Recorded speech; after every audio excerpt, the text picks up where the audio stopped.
الرحمن الرحيم. السلام عليكم ورحمة الله وبركاته. صحابتي قالي ميل بدون كجوكت حياك السلام سلامت إسلامك سلام كديب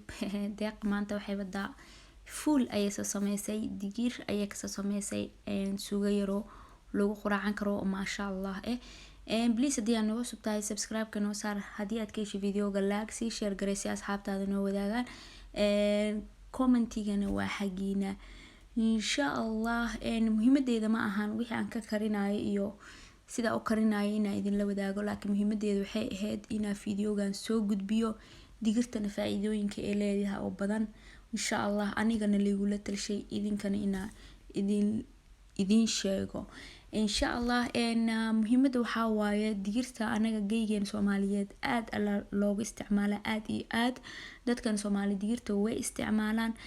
laakiin waxay isticmaalaan digiri bariis habeenkii lagu casheeyo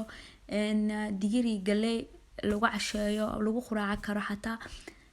digirta waxa loo isticmaali karaa siyaabo badan quraac ayaa ka dhigi kartaa qado casho wax walba isticmaali kartaa suugo ayaa ka dhigi kartaa pasta ku cuni kartaa bariis ku cuni kartaa wax walba ku cuni kartaa marka muhiimada waxay ahayd in dad badan ay u baahan tahay videogan inay arkaan eena isdhahaan alla lahayd digirta faa'iidooyin badan ku jirto waaba ogaayba waa ina si adkaysta oo aan si wada ina hore u isticmaalo digirta waxay u fiican tahay hooyooyinka uurka leh ama dadka dhiig la'aanta yar heeso aad iyo aad ay dhiigood ciyo u soo celisaa dadka waaweyn qof walba oo ibni aadan ha u baahan inuu isticmaalo digirta sida arkaysaanba wixii aan ka karinayay waa laba xabo yaanyo xabad basal aad ay u fududahay hool badan oo saas u badan ma aha laakiin faa'iidada ku jirta ayaa aad noogu muhiimsan waxaan ku daray maraq digaag cusbo ayaan ku darayaa waxaan ku daray wax yar oo filfil ah hadana waxaan rabaa inaan ku daro wax yar oo xulbad ayaan ku darsanayaa waxaan kaloo ku darayaa laba xabo oo aan ka soo bixiyay fridge-ka ahayd maxaa koosto diyaarsan ayaan ku daray kadibna hadhow wax kale basbaas gaduud ayaan ku darayaa wax yar oo biyo dhadhan sida ay ugu yeelato kadibna digirteedii oo aan soo miiro biyaha ka soo miira ayaan gab ku siinayaa marka asxaabteeda qaaliga igama ahan digir inaan la kari aqoonin igama ahan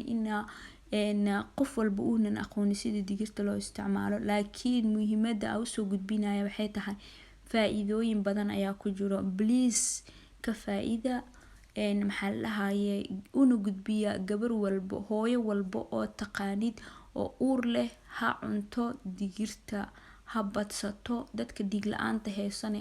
ha la siiyo ha loo laasimo usbuuci 2 joor 3 joor hadii aad cuni kartid usbuuci 3 joor wallahi hadii aad cuntid waxaad arkaysaa adoo dhiigaada buuxo oo aadan waxyaabo badan aad dareemin xataa markii aad cuntid waxaad dareemaysaa kuleel aadan qabin ayaa dareemaysaa markii faa'iido badan ku jirto sidaas ayaa ku dareemaysaa